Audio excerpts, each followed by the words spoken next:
तो आज की इस वीडियो में बच्चों आप पढ़ेंगे मैथमेटिकल टूल्स के बारे में, क्योंकि मैथमेटिकल टूल्स का यूज़ किए बिना आप फिजिक्स के कुछ चैप्टर्स में आप संभव नहीं है कि उसमें कुछ डेरिवेशन कर पाएँ या उसको समझ पाएँ, है ना। इसलिए आपको मैथमेटिकल टूल्स पढ़ना बेहद ही ज़रूरी है, जिसके अंतर्गत आपको पढ़ाया जाएगा डिफरेंशिएशन और इंटीग्रेशन। तो आज का जो लेक्चर रहेगा वो ओनली डिफरेंशिएशन पे रहेगा।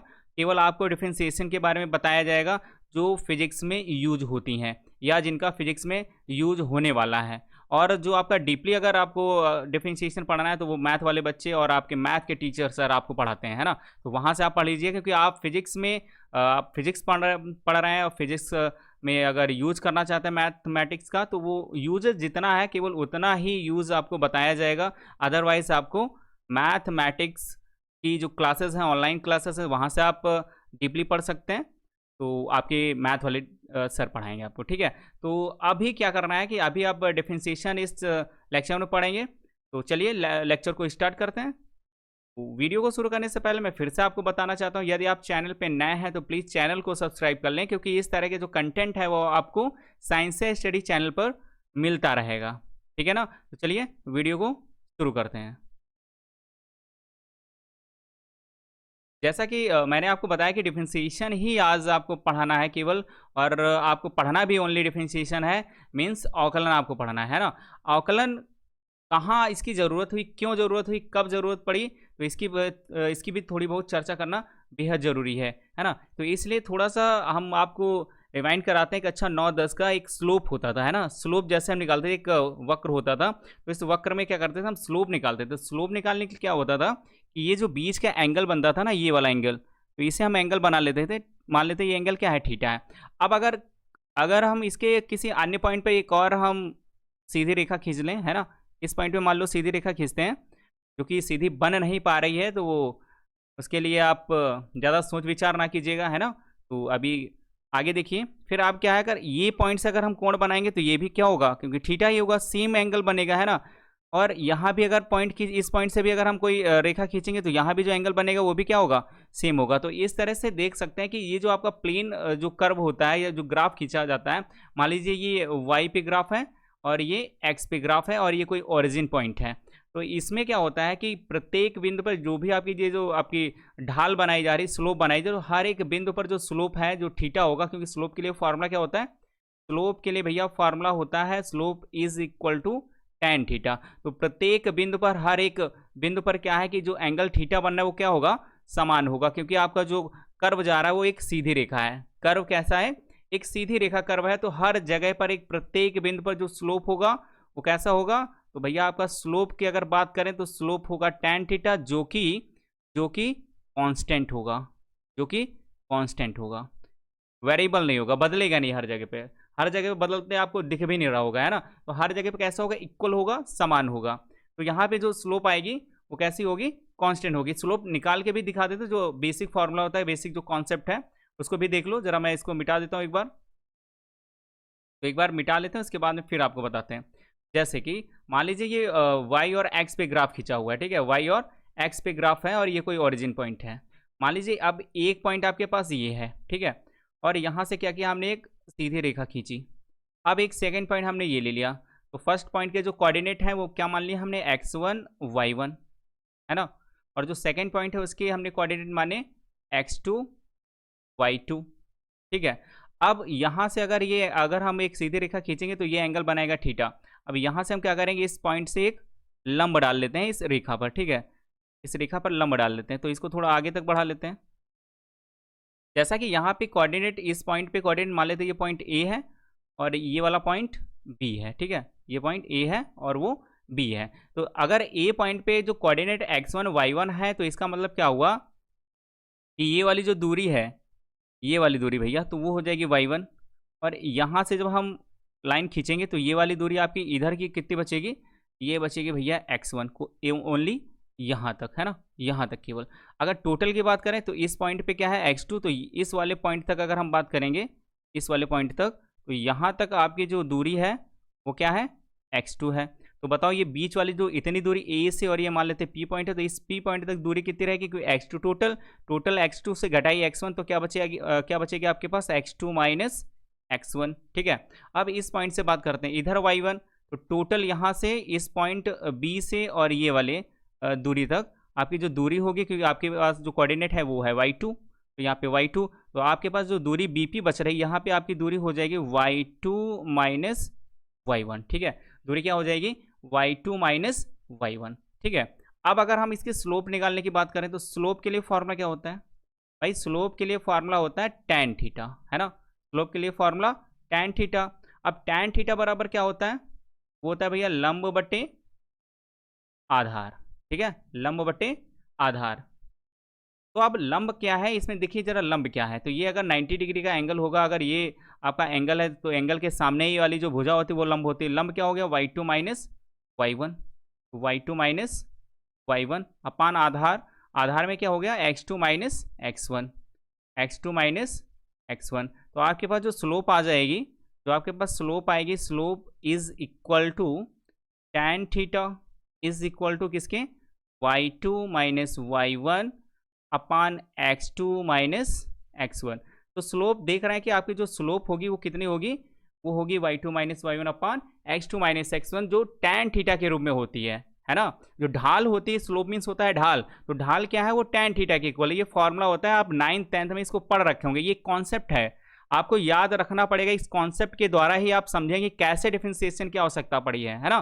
तो उसकी भी चर्चा करेंगे। अभी ये जो कर्व था वो कैसा था, प्लेन कर्व था, उसमें स्लोप आप कैसे निकालना है, हर एक जगह पे हर एक जो बिंदु होगा उस पर जो स्लोप होगी वो कैसे होगी, कांस्टेंट होगी, है ना, कांस्टेंट होगी। अब थोड़ा कर्व थोड़ा सा जो हम वृत्तीय टाइप का बनाएंगे, वेरिएबल टाइप का बनाएंगे, तो उसमें दूसरा कर्व देख लेते हैं। पहले मिटा देते हैं इसको, तो दूसरा कर्व देख लेते हैं। तो दूसरा कर्व ये जो आपका ये कर्व था, ये मान लेते हैं फिगर ए है ना, इस फिगर ए की आपने बात कर ली है। अब ये जो आपके पास फिगर बी है, इस फिगर बी की बात करते हैं। इस फिगर बी में आप देखिएगा ध्यान से, अगर इस पॉइंट को हम पॉइंट मानते हैं और इस पॉइंट पे हम क्या करते हैं, अगर एक स्पर्श रेखा खींचते हैं, तो इस स्पर्श रेखा खींचेंगे जो टच करती हुई जाए, तो ये एंगल क्या बनेगा, थीटा 1 मान लेते हैं। अगर इस पॉइंट पे मानते हैं, इस पॉइंट से अगर स्पर्श करते हुए रेखा जाए तो इस तरह से खींचेगा कुछ, है ना, तो ये वाला एंगल क्या हो जाएगा, ये हो जाएगा थीटा 2। अगर इस पॉइंट पे अगर हम माने तो यहाँ पे स्पर्श करती हुई रेखा जाएगी इस तरह से, तो ये एंगल क्या हो जाएगा, थीटा 3, क्योंकि एंगल क्या हो रहे हैं, यहाँ पे एंगल बढ़ रहे हैं, है ना। यानी हर एक जो स्लोप है यहाँ पे क्या हो रही है, स्लोप भैया वेरिएबल है, ठीक है। इस जो कर्व जी आपका जो फिगर बी बना है, इसमें जो कर्व है इसका जो स्लोप है वो कैसी है, वो भैया वेरिएबल है, यानी हर एक जगह पे बदल रही है, यानी परिवर्तित है, परिवर्तनशील है ना, परिवर्तनीय है, ये भी कह सकते हैं आप, है ना, वेरिएबल है ना। तो फिगर बी में आप देख रहे हैं कि जो डायग्राम बना है उसके तहत जो कर्व आपका बन रहा है थोड़ा सा प्लेन नहीं है ना। उसमें क्या होगा, जब कर्व प्लेन नहीं हुआ तब दिक्कत ये आती है कि जो एंगल होते हैं हर एक बिंदु पर एंगल अलग अलग हो जाते हैं और धीरे धीरे एंगल बढ़ते जाते हैं। और जब बढ़ते जाते हैं, अगर इस स्थिति में अगर हम पॉइंट, अगर एक पॉइंट ये मान लें और दूसरा पॉइंट ये वाले मान लें, यहाँ से अगर स्पर्श रेखा खींचे तो आप देखते हैं क्या स्पर्श रेखा खींचनी संभव है, नहीं खींचनी संभव। तो इस कंडीशन में क्या करेंगे, थोड़ा सा मिटा देते हैं फिर आपको समझाने की कोशिश करते हैं, है ना। अब इस स्थिति में क्या करेंगे, जो आपका फिगर बी है, इस स्थिति में क्या करते हैं हम, ये जो पॉइंट मान लीजिए ये पॉइंट अभी लिया था, एक ये पॉइंट लिया था, यहाँ पे स्पर्श रेखा खींचेंगे तो कुछ इस तरह से आएगा, है ना, कुछ इस तरह से कट के जाएगा। अब क्योंकि स्पर्श रेखा खींचनी होती है तो इस तरह से बनेगा नहीं। तो अब अगर इन पॉइंट, अगर ये पॉइंट 1 है, ये पॉइंट 2 है, इन पॉइंट को क्या करें, इन पॉइंट को हम वेरी क्लोज ले आए, ठीक है, बहुत ही पास ले आए, वेरी क्लोज कर दें, बहुत अत्यधिक पास कर दें। मान लो एक यहाँ पे है और दूसरा इसके ही जस्ट पास यहाँ पे है। इस कंडीशन में क्या होगा कि यहाँ से हम आसानी से अब स्पर्श रेखा खींच सकते हैं। जब स्पर्श रेखा खींच सकते हैं तो आपके लिए स्लोप के लिए फॉर्मूला क्या था, अगर पॉइंट 1 का जो आपका पॉइंट 1 है, पॉइंट 1 के लिए जो कोऑर्डिनेट है वो अगर x1 है, y1 है, और पॉइंट 2 के लिए अगर कोऑर्डिनेट x2 और y2 है, तब आपके पास जो स्लोप के लिए फॉर्मूला आ रहा था, स्लोप के लिए फॉर्मूला क्या आता है, तब स्लोप के लिए फॉर्मूला आता है स्लोप बराबर tan थीटा, और इसके लिए आपके पास जो स्लोप आएगा, तो इसके लिए स्लोप आएगा भैया tan थीटा, तो वो फॉर्मूला चला जाएगा y2 माइनस y1 अपान x2 माइनस x1। यही फॉर्मूला आ रहा था ना अभी। जब ये फॉर्मूला आ रहा तो आप ध्यान से देखिएगा जरा, क्योंकि y2 y1 अत्यधिक पास हैं, तो y2 y1 अत्यधिक पास हैं, तब होगा क्या कि जो y2 और y1 का डिफरेंस होगा ये लगभग 0 हो जाएगा, है ना, लगभग 0 हो जाएगा। लेकिन एक्चुअल में जीरो नहीं होगा, है ना, एक्चुअल में नहीं है, ठीक है, एक्चुअल में जीरो नहीं है, एक्चुअल में जीरो नहीं है, लेकिन क्या होगा, लगभग लगभग जीरो होगा। इसी प्रकार से सिमिलरली क्या हो जाएगा कि जो x2 और x1 का जो डिफरेंस होगा वो भी लगभग जीरो होगा, ठीक है, लगभग जीरो का। तो फिजिक्स में क्या होता है, इन जो लगभग चीजें होती हैं जो जीरो के इक्वल होती हैं उन्हें हम बना लेते हैं dy। अब अगर y2 y1 में है तो dy, x2 x1 में है तो dx, है ना, इस तरह से लिखते हैं। तो स्लोप के लिए आपको क्या लिखना पड़ेगा, क्योंकि स्लोप आपके पास क्या है भैया, स्लोप है tan थीटा के इक्वल, और ये एंगल जो एंगल बन रहा है इसमें y2 y1 में, ये क्या बहुत ही सूक्ष्म है, तो y2 माइनस y1 की जगह पे लिख सकते हैं dy, और x2 माइनस x1 की जगह पे लिख सकते हैं dx, ठीक है, क्या लिख सकते हैं dx। तो आप देख रहे हैं कि यही क्या है, यही होता है डिफरेंशिएशन, इसी को बोल देते हैं हम डिफरेंशिएशन, ठीक है, डिफरेंशिएशन। तो आप देख सकते हैं कि जो डिफरेंशिएशन वो क्या है, वो है भैया स्लोप, ठीक है। तो आपको याद रखना है स्लोप क्या है, slope is a differentiation and differentiation is a slope. तो ये पॉइंट आपको पकड़ के रखना है, ये कॉन्सेप्ट आपको पकड़ के रखना है, क्योंकि जो आप एंगल जो कर्व बनते हैं उसमें छोटी छोटी चीज़ें होती हैं, वो बहुत ही क्लोज होती हैं। तो इस कंडीशन में क्या करना पड़ता है, हमें डिफरेंशिएशन करना पड़ता है।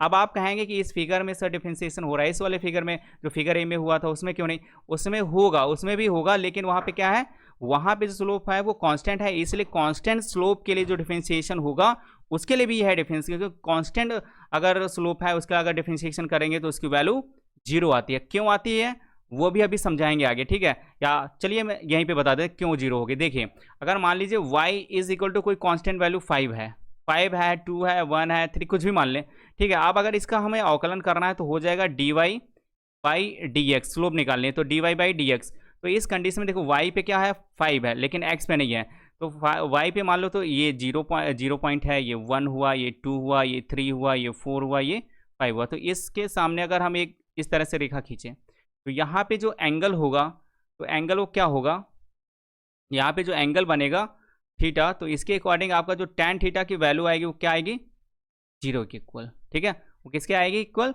जीरो के। इसलिए कांस्टेंट वैल्यू का जो अवकलन होता है वो क्या होता है, जीरो होता है। बोलो बात समझ में आ रही है, अगर बात समझ में आ रही है तो वीडियो को लाइक करिए, है ना, वीडियो को लाइक करिए और अपने खास मित्रों के साथ वीडियो को शेयर भी करिए, है ना। चलिए अब आगे चलते हैं। अब कुछ हम बात करेंगे महत्वपूर्ण सूत्र के बारे में, some important formulas on basis of differentiation. Differentiation पर आधारित कुछ हम महत्वपूर्ण सूत्रों की बात करेंगे। तो पहला जो फार्मूला है हम उस पर बात करने वाले हैं। पहला फार्मूला, जैसे अगर आपके पास हो y बराबर c मीन्स यहाँ पे जो c है वो भैया है कांस्टेंट होगा, यानी नियतांक होगा। अब अगर नियतांक कोई आ जाए तब इसका अगर अवकलन करना होगा तो इसके लिए फार्मूला होता है, जब अवकलन करेंगे तो हो जाएगा dy by D x is equal to zero, dy by D x is equal to zero. Example समझो, एग्जाम्पल हर एक के नीचे एक एक एग्जाम्पल जरूर हम आपके लिए करेंगे, ठीक है। जैसे आपके पास दिया हो y इज इक्वल टू 2, ठीक है। अब इसका जब अवकलन करेंगे तो ये हो जाएगा dy by D x is equal to zero, ठीक है। अगर आपके पास, ये तो पहला हो गया एग्जाम्पल, अगर दूसरा एग्जाम्पल अगर आपके लिए दें तो इस तरह से, जैसे लिखा हो y बराबर b, यहाँ पे b कोई कांस्टेंट है, तब क्या हो जाएगा कि dy by D x is equal to zero. अगर आपके पास हो y इज इक्वल टू 10, है ना, 10 भी क्या है कांस्टेंट वैल्यू है, तब इसका जो dy बाई डी एक्स होगा यानी अवकलन कितना होगा, जीरो, ठीक है, समझ में आ रहा है।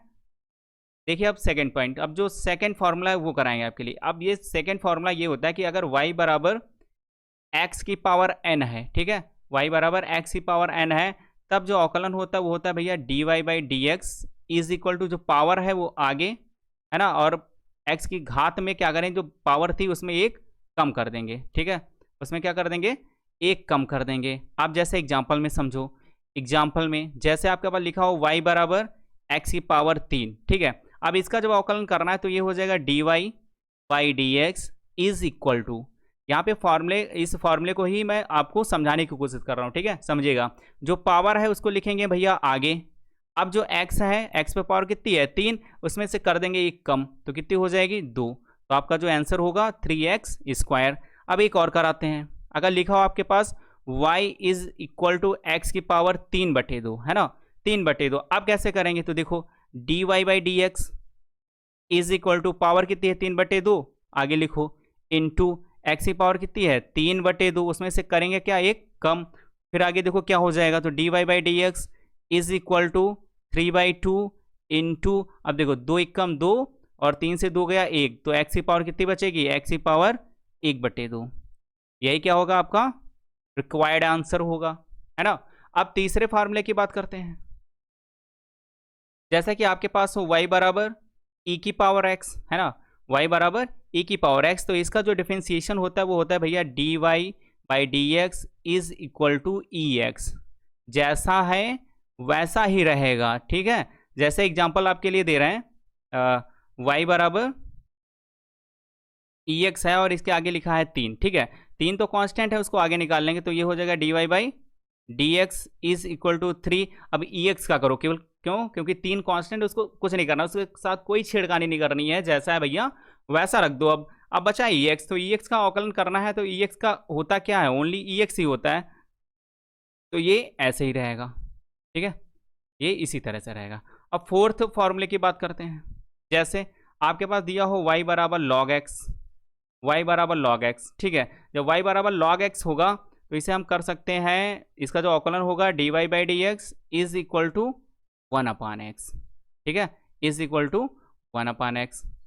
जैसे 5 नंबर का फॉर्मूला देखिए, जैसे आपको पास दे रखा हो y is equal to a की पावर x, ठीक है, ए की पावर x, तो इसे हम लिखेंगे dy by D x is equal to a की पावर x, जैसा है वैसा, फिर log base e into a, ठीक है, ए इंटू ए। अब इस पे अगर एग्जाम्पल की बात करें, तो एग्जाम्पल आपके पास अगर इस तरह से हो कि y बराबर 2 की घात x, तो इसका जब अवकलन करेंगे तो ये हो जाएगा dy by D x is equal to, जैसा है एक बार वैसा, फिर एक बार लॉग बेस e, और जो ये इसका a है, ये जो 2 है, ये a पे कांस्टेंट, a पे बेस है ना, तो यहाँ पे 1 कितना है 2 है, तो इसका जो अवकलन होगा इस तरह से हो जाएगा, है ना। एक और एग्जाम्पल लेते हैं इसी का, जैसे है y बराबर 10 की पावर x, तो इसका क्या हो जाएगा dy by D x is equal to 10 की power x log base e into 10, है ना, इस तरह से। ये क्या है, ये आपके फॉर्मूले हैं जो इंपॉर्टेंट फॉर्मूले हैं और बेसिक फॉर्मूले हैं जो कॉन्सेप्ट पे आधारित है। आप कॉन्सेप्ट समझिए इनका कैसा है, आप कहो कि इनको बिना याद किए समझ जाएंगे, तो आपको समझाने की केवल कोशिश कर रहा हूँ। कोई भी टीचर आपको कहे कि आपको एक ट्रिक से याद करा दूंगा, संभव नहीं है ना, संभव नहीं है, आपको याद ही करना पड़ेगा, याद करना पड़ेगा, क्योंकि आप उसमें भी समझेंगे, बाद में फिर भूलेंगे, फिर ऐसा होगा वैसा होगा, फिर उसके बाद में एट द लास्ट आपका करना क्या पड़ेगा, फिर भी आपको रटना ही पड़ेगा। इससे बेटर है कि अगर आपको पल्ले पड़ रहा है तब भी ठीक है, अगर नहीं पड़ रहा है फिर आपको रटना है तो रटना है, ठीक है, आप इसको अच्छी तरह से लर्न कर लेना है, ठीक है। आप चलते हैं अगले फॉर्मूले बताते हैं आपको थोड़ा सा, है ना। तो अब हम बात करेंगे फार्मूला नंबर 6 की। जैसा कि आपके पास आ जाए त्रिकोणमितीय रेशियो में आ जाए y बराबर साइन एक्स, है ना, y बराबर साइन एक्स आ जाए बोले, तो इसका अगर अवकलन करना है तब कैसे करेंगे, देखो ध्यान से, तो इसका अवकलन हो जाएगा dy by D x is equal to cos x, क्या हो जाएगा कॉस एक्स, ठीक है। अगर फॉर्मूला नंबर 7 की बात करें, जैसे कि आपके पास आ जाए कि y बराबर कॉस एक्स, y बराबर कॉस एक्स, तो इसका हो जाएगा dy by D x is equal to minus का साइन एक्स, माइनस का साइन एक्स, ठीक है। अगर आपके पास आ जाए y बराबर tan x, ठीक है, y बराबर tan x, तो इसका हो जाएगा dy by D x is equal to sec square x. अगर आपके पास आ जाए y बराबर कॉट एक्स, तो इसके लिए जो डिफरेंशिएशन होगा वो होगा dy by D x is equal to minus का कॉसेक स्क्वायर एक्स, ठीक है, माइनस का कॉसेक स्क्वायर एक्स। अगर हम अगले फॉर्मूले की बात करें, जैसे कि आपके पास आ जाए y बराबर सेक एक्स, ठीक है, तो इसका जब अवकलन करेंगे तो हो जाएगा भैया ये dy by D x is equal to sec x into tan x, ठीक है, sec x into tan x. अगर आपके पास आ जाए y is equal to cosec x, cosec x, तो इसका dy बाई जो dx होगा वो बराबर होगा माइनस के cosec x into cot x. ठीक है, d y by D x इसके इक्वल होगा माइनस के cosec x into cot x के। अगर आपके पास आ जाए, जैसे कि यूवी फॉर्म में आ जाए, 12 नंबर की बात कर रहा हूँ, जैसे आपके पास आ जाए y बराबर u इंटू वी फॉर्म में आ जाए। ठीक है, u इंटू वी फॉर्म में अगर कोई आ जाए प्रॉब्लम, तो उसको कैसे सॉल्व करना है, तो उसके लिए हो जाएगा जो d y by D x होगा वो उसके इस तरह से करना है। एक बार u को ऐसे ही रखना है और v का क्या करना है, अवकलन करना है। ठीक है, v का अवकलन करना है, डैश का मतलब अवकलन है यहाँ पे। ठीक है, फिर क्या करेंगे, प्लस लगाएंगे। अब जब v का अवकलन कर चुके हैं तो इसको ऐसे ही छोड़ेंगे और अगली बार u का अवकलन करेंगे। ठीक है, अगली बार क्या करेंगे, u का अवकलन करेंगे। जैसे अगर आपके पास y is equal to u upon v में आ जाए, इस तरह के फॉर्म में अगर कोई प्रॉब्लम आ जाए, तब कैसे करेंगे इसको, तब करेंगे भैया d y by D x is equal to, नीचे वाला जो फॉर्म v है तो इसका हो जाएगा भैया स्क्वायर। ठीक है, इसका हो जाएगा स्क्वायर और इसको ऊपर एक बार ऐसे रखेंगे और जो u है ऊपर वाला, इसका हम क्या करेंगे, डेरिवेशन। ठीक है, एक बार डेरिवेशन करेंगे इसका, फिर माइनस लगाएंगे, फिर u को जैसे वैसे रखेंगे, फिर जो नीचे वाला v है इसका एक बार डेरिवेटिव निकालेंगे। ठीक है, एक बार इसका अवकलन निकालेंगे। तो इस तरह से u अपान v का फॉर्म इस तरह से करना है और uv फॉर्म इस तरह से करना है। जैसे एक एग्जाम्पल समझिए, एक एग्जाम्पल आपको बता दे रहा हूँ। जैसे आपके पास आ जाए y बराबर साइन एक्स अपान में एक्स। ठीक है, तो ये फॉर्म है u अपान वी फॉर्म। कौन सी फॉर्म है ये u अपान वी फॉर्म है। तो इस फॉर्म को कैसे करेंगे, तो इसके लिए हो जाएगा d y by D x is equal to, तो अपान में जो x है तो इसका हो जाएगा भैया स्क्वायर, तो हो जाएगा एक्स स्क्वायर। अब ऊपर एक बार इसको ऐसे लिखना है, तो x इंटू, अब साइन एक्स का क्या करना है, जो साइन एक्स ऊपर वाला इसका क्या करना है, अवकलन। तो साइन एक्स का अवकलन होता है कॉस एक्स। ठीक है, कॉस एक्स, फिर लगाना है माइनस। अब जो साइन एक्स है उसको एक बार ऐसे रखो, साइन एक्स को सेम रखा, इनटू, अब जो नीचे जो था आपका x, इसका करेंगे अवकलन, तो x का अवकलन होगा ओनली 1। क्या होता है, अगर केवल x का अवकलन करना है x के सापेक्ष में, तो क्या हो जाएगा, ओनली 1 हो जाएगा। तो आपका जो required d y by D x आएगा तो वो हो जाएगा x cos x minus sine x upon x square. ठीक है, तो ये हो जाएगा आपका required u upon v form का आंसर। ठीक है, अब हम यूवी फॉर्म का एक एग्जांपल बता रहे हैं आपको, तो यूवी फॉर्म का एक एग्जांपल समझो। जैसे आपके पास दे रखा y बराबर x इंटू ई एक्स। ठीक है, x इंटू ई एक्स, तो इसका जब डी वाई डी एक्स करेंगे तो d y by D x is equal to, तो एक बार क्या करना है, एक बार x को ऐसे रखो, ई एक्स का करेंगे तो ई एक्स का सेम रहेगा ई एक्स ही। ठीक है, फिर प्लस, अब ई एक्स को एक बार ऐसे रखो, अब करेंगे x का, तो x का अवकलन क्या हो जाएगा 1। तो आपके पास जो रिक्वायर्ड आएगा d y by D x वो हो जाएगा ई एक्स, देखो दोनों जगह है कॉमन ले लो, तो ई एक्स यहाँ पे क्या बचा, x प्लस 1। ठीक है, तो ये आपका क्या होगा, रिक्वायर्ड आंसर होगा और यूवी फॉर्म का जो उदाहरण दिया है उसके लिए। ठीक है, अब चलते हैं कुछ और बेसिक जो आपके लिए फॉर्मूला है उसको भी विद एग्जांपल समझाने की कोशिश करूंगा। ठीक है, देखिए, तो अब हम कुछ इंपॉर्टेंट जो समस्याएं हैं डिफरेंशिएशन पर आधारित उनको देखने वाले हैं। ठीक है, जैसा कि आपके पास अगर प्रॉब्लम आ जाए y is equal to e की power x into x cube. ठीक है, तो इस तरह की प्रॉब्लम को आप कैसे करेंगे देखिए जरा। तो इसका जब d y by D x निकालेंगे तो d y by D x is equal to, एक बार क्या करेंगे, ई एक्स को सेम रखेंगे, एक्स क्यूब का करेंगे तो एक्स क्यूब का क्या हो जाएगा भैया 3x स्क्वायर, फिर लगाएंगे प्लस। अब एक्स क्यूब का ऑलरेडी कर चुके हैं तो इसको ऐसे रखेंगे इंटू, अब ई की पावर एक्स का करेंगे तो ई की पावर एक्स का ई की पावर एक्स ही रहता है। ठीक है, तो रिक्वायर्ड जो d y by D x होगा वो हो जाएगा इक्वल, क्योंकि ई की पावर एक्स तो हो जाएगा कॉमन, ये हो जाएगा आपके पास 3x square plus x cube. ठीक है, तो इस तरह से ये हो जाएगा आपका डिफरेंशिएशन। अगर आपके पास आ जाए y की power log x cube plus x square plus 1। ठीक है, इस तरह की अगर समस्या आ जाए तब क्या करना होता है, देखिए ध्यान से, ये हो जाता है dy by D x is equal to, log है तो इसलिए 1/x होता है। मान के चलो ये जो पूरा फॉर्म लिखा हुआ है ये x के फॉर्म में है तो 1/x हो जाएगा। अब x के फॉर्म में क्या लिखा हुआ है, x cube plus x square plus 1, है ना, इस तरह से लिखा हुआ है इनटू।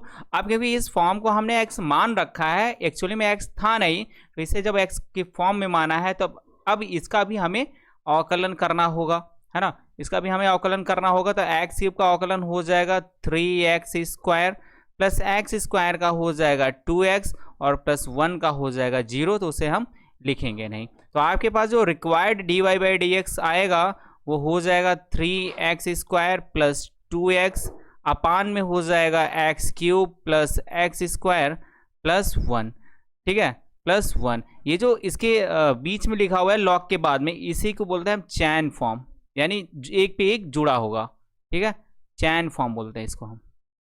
अब चैन फॉर्म की अगर बात की है तो फिर एक दो जो प्रॉब्लम्स है उस पर भी आधारित लेंगे, है ना। जैसे आपके पास आ जाए y is equal to sine x square, तो आपको अब समस्या ये आ रही है कि अगर सीधा सीधा लिखा होता y बराबर साइन एक्स तब तो हमें समझ में आ रहा था साइन एक्स का अवकलन सीधा सीधा कॉस एक्स। अब समस्या ये आ गई कि साइन के साथ में जो वेरिएबल है वो एक्स स्क्वायर है, एक्स के वेरिएबल में है, ठीक है। अब समस्या वहां पे ये हो गई कि एक्स के जो वेरिएबल है उसका स्क्वायर में है। अब समस्या ये है कि स्क्वायर है तो फिर क्या करें, तो इसको कुछ नहीं करना है, आपको सीधा सीधा एक अप्रोच रखनी है, एक थिंकिंग रखनी है कि जो एक्स स्क्वायर है ये कुछ नहीं है भैया, मान के चलो एक्स है, क्या है, मान के चलना है कि ये एक्स है। और जब मान के एक्स चलेंगे तो dy बाई डी एक्स किसके हो जाएगा, dy बाई डी एक्स हो जाएगा भैया cos x। अब क्योंकि हमने x मान के चले हैं, माना है लेकिन है नहीं एक्चुअली, जो एक्चुअल में है वही लिखो, इनटू फिर जो एक्चुअल में एक्स स्क्वायर था फिर उसका भी अवकलन करो, तो एक्स स्क्वायर का अवकलन हो जाएगा भैया 2x।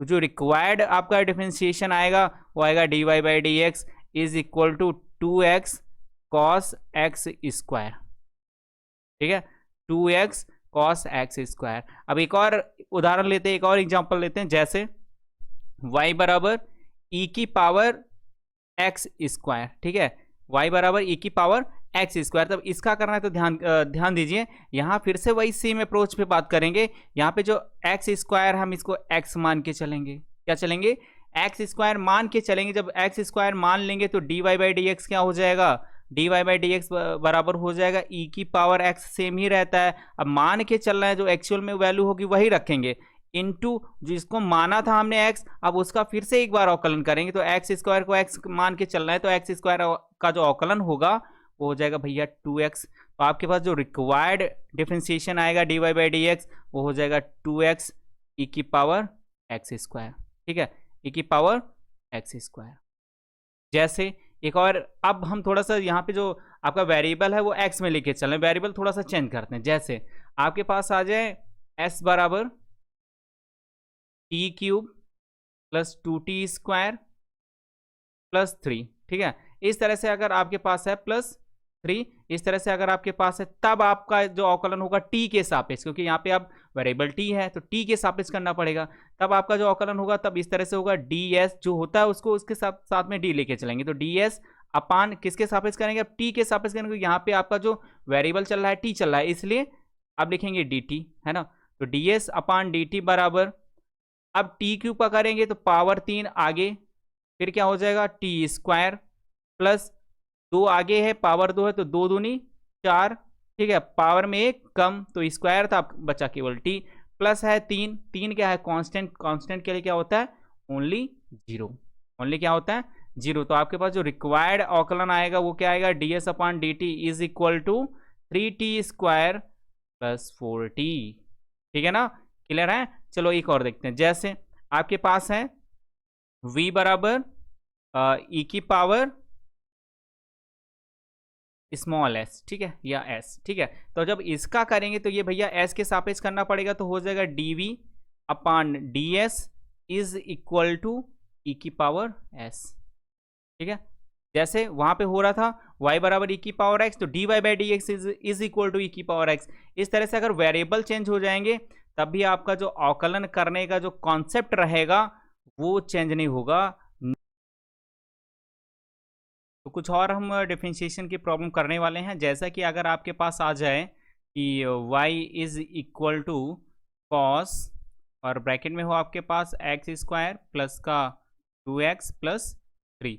अगर इस तरह से आ जाए तो अब आपका अगर डेरिवेशन करना है इसका, जैसे कि आपका डिफरेंशिएशन करना है इसका, तो ये हो जाएगा भाई dy by D x is equal to, अब यहाँ पे क्या करना है कि जो x square plus 2x plus 3 है इसको हम अप्रोच में मान के रखेंगे कि ये हमारे पास ओनली x है, ठीक है। उस कंडीशन में क्या होता है फिर cos x हो जाएगा, तो cos x की कंडीशन में क्या होता है अवकलन में हो जाएगा भैया माइनस साइन x। अब x को अप्रोच किया था हमने x square plus 2x plus 3। अब क्या करना है, जिसको हमने अप्रोच किया था उसका फिर अवकलन करना पड़ेगा। X square plus 2x plus 3 का अवकलन तो हो जाएगा भैया 2x प्लस 2, है ना, और 3 का हो जाएगा 0, उसको हमें लिखना नहीं है। तो आपके पास जो required d y by D x होगा वो हो जाएगा माइनस का 2x plus 2 sine x square plus 2x plus 3, ठीक है। इस तरह से आपके पास फाइनल रिक्वायर्ड आंसर होगा डिफरेंशिएशन का, ठीक है। जैसे अगला मान लो आपके पास आ जाए y is equal to e की पावर t अपान t, यानी कि u अपान v फॉर्म आ जाए, है ना, u अपान v फॉर्म आ जाए और वेरिएबल भी चेंज हो। इस कंडीशन में क्या करते हैं, यहाँ पे जो वेरिएबल है t उसके सापेक्ष अवकलन करना पड़ेगा, तो हो जाएगा भैया dy by d t is equal to, अब जो नीचे होता है यानी कि v फॉर्म होता है जो, उसको हम करते हैं उसका करते हैं स्क्वायर, तो हो जाएगा भैया टी स्क्वायर। अब इसको एक बार ऊपर सेम लिखना है, इंटू ई टी का क्या करना है, ई टी का करना है भैया आपको अवकलन, तो ई टी का अवकलन ई टी रहेगा, फिर माइनस, अब ई टी जैसा था वैसा लिखो, इंटू अब जो नीचे था टी तो इसका करेंगे अवकलन, तो टी का अवकलन हो जाएगा भैया, ठीक है। तब d y by d t कितना आएगा, तो d y by d t is equal to e t इधर दोनों में तो कॉमन लेंगे ई टी, तो हो जाएगा भैया टी माइनस 1 और अपान में टी स्क्वायर, है ना, अपान में टी स्क्वायर। तो ये आपके पास क्या हो जाएगा, ये हो जाएगा भैया आपके पास final required differentiation of y is equal to e t upon t का, ठीक है। एक और दो आपके पास जैसे कि एग्जांपल आ जाए कि अगर आपके पास दिया रखा हो कि y is equal to sine x square plus x plus 1, इस तरह से इंटू दे रखा हो आपके पास ई की पावर एक्स, तब क्या करेंगे, है ना, इसके लिए हो जाएगा भाई d y by D x is equal to, यहाँ पे आपके पास ये यू टर्म मान लो, ये वाला भैया वी टर्म मान लो। अब यू वाले टर्म में दिक्कत ये है कि उसमें जो एक्स का अप्रोच है उसको फिर से एक्स की अप्रोच लगानी पड़ेगी, x square plus x plus 1 को हम एक सिंगल एक्स मानेंगे, ठीक है। तो इसी का सबसे पहले इसको हम सेम ऐसे रखते हैं और ई की पावर एक्स का कर लेते हैं, तो ई की पावर एक्स का जब करेंगे तो भैया ई की पावर एक्स ही रहेगा, और साइन वाला टर्म सेम रखते हैं तो हो जाएगा x square plus x plus 1। अब दूसरी बार क्या करना है, ई की पावर एक्स वाला सेम रखते हैं, अब इस बार क्या करना है, साइन एक्स जो साइन में टर्म दे रखा है उसका डिफरेंशिएशन करना है, तो उसमें साइन में हो जाएगा भैया cos x square plus x plus 1 same into, अब जो बीच में हमने अप्रोच मानी है सिंगल एक्स की उसमें है x square plus x plus 1, तो उसका हो जाएगा भैया 2x प्लस 1, ठीक है। कैलकुलेट कर लेंगे भैया हो जाएगा d y by D x is equal to e की पावर एक्स हर जगह पे है, ठीक है, इसलिए sign x square plus x plus 1 अलग कर लेते हैं और प्लस ये हो जाएगा भैया 2x प्लस 1 और cos x square plus x plus 1 और ये ब्रैकेट क्लोज कर, तो ये आपके पास हो जाएगा final required answer for differentiation, ठीक है। जैसे कि आप एक थोड़ा सा सिंपल करा देते हैं, जैसे कि आपके पास दे रखा हो y बराबर ओनली ई की पावर x इंटू एक्स, ठीक है, ई की पावर x इंटू एक्स, तो ये भी ये यू वी फॉर्म में है, ओनली u डॉट वी वाला फॉर्म है, उस फॉर्म की बात कर रहे हैं। तो उस फॉर्म में अगर दे रखा है तो फिर कैसे करना है, तो ये हो जाएगा भाई d y by D x is equal to, एक बार क्या करना है, एक बार इसका अवकलन करो इसको छोड़ दो, तो ई की पावर एक्स का ई की पावर एक्स रहेगा इंटू एक्स को छोड़ दिया ऐसे ही, ठीक है, फिर प्लस अब ई की पावर एक्स कर चुके हैं तो उसको ऐसे रखो और दूसरी बार दूसरे टर्म का करो, तो एक्स है तो एक्स का करेंगे क्या हो जाएगा 1, तो यहाँ से ई की पावर एक्स दोनों तरफ है तो कॉमन करो तो एक्स प्लस यहाँ पे क्या बचेगा, ओनली 1। तो आपके पास जो डिफरेंशिएशन आएगा वो आएगा dy by D x is equal to e की पावर एक्स एक्स प्लस 1। ठीक है, तो इस तरह से आप डिफरेंशिएशन कर सकते हैं जो भी गिवन प्रॉब्लम हो, है ना। अब अगर एप्लीकेशन यूज करने की बात करें तो इसको मिटा देते हैं, जैसे तो एक बार मिटा देते हैं फिर बताते हैं एप्लीकेशन यूज कैसे करते हैं। अब जैसे मान के चलो कोई भी आपके पास जो डिफरेंशिएशन दिया होगा, जैसे कि d y by D x आपके पास कोई किसी का डिफरेंशिएशन करके लाएंगे, उसका आ जाए आपके पास डिफरेंशिएशन करने के बाद में 2x माइनस 1 हो, तो इस कंडीशन में फिर बोले आपसे कि जो डिफरेंशिएशन है इसका स्लोप है d y by D x, ये जीरो किस पॉइंट पे होगा। ठीक है, किस पॉइंट पे होगा, तो आपके पास वेरिएबल है एक्स, यानी उसकी वैल्यू फाइंड करनी होती है। उसकी वैल्यू फाइंड करने के लिए हम क्या करते हैं, जो d y by D x होगा उसको हम मान लेते हैं 0। ठीक है, अगर पूछे कि किस बिंदु पर d y by D x 0 होगा तो पॉइंट निकालने के लिए, तो d y by D x मानते हैं 0, फिर 2x माइनस 1 किसके बराबर हो जाएगा, तो भैया 2x माइनस 1 बराबर हो जाएगा 0, तो 2x बराबर हो जाएगा 1, तो x बराबर हो जाएगा 1/2। तो यानी कि x is equal to 1/2 point पे जो d y by D x होगा या डिफरेंशिएशन होगा, या हम कह लें कि वक्र का जो जो कर्व होगा, कर्व का जो स्लोप होगा वो क्या होगा, 0 होगा। ठीक है, तो इस तरह से एप्लीकेशन यूज करते हैं। जैसे कि मान के चलो आगे अगर आप काइनेमेटिक्स में एक इक्वेशन दे रखी है x बराबर 6t² प्लस 2t प्लस 1। अब इसमें बोले कि अगर त्वरण शून्य है, ठीक है, त्वरण शून्य है तो तब समय कितना था या कितने समय में त्वरण शून्य हो जाएगा। तो इसके लिए क्या करना पड़ेगा आपको, सबसे पहले एक बार डेरिवेशन इसका जो एक बार डिफरेंशिएशन करना पड़ेगा t के सापेक्ष, तो हो जाएगा dx upon dt is equal to 6 दूनी 12t प्लस 2t ओनली, है ना। अब ये तो हो गया डी एक्स अपान डी टी, ये हो जाता है वेग, है ना, ये वेग हो जाता है काइनेमेटिक्स में। फिर जब एक बार और करते हैं तो वो हो जाता है त्वरण, तो ए बराबर ये हो जाएगा भैया d2x upon d t square is equal to 12t है, तो केवल क्या बचेगा, ओनली 12, है ना, ओनली 12। यहाँ पे 2t का ओनली 2 रहेगा, सॉरी ये t नहीं रहेगा, है ना, तो ओनली यहाँ पे क्या बचेगा आपके पास 12।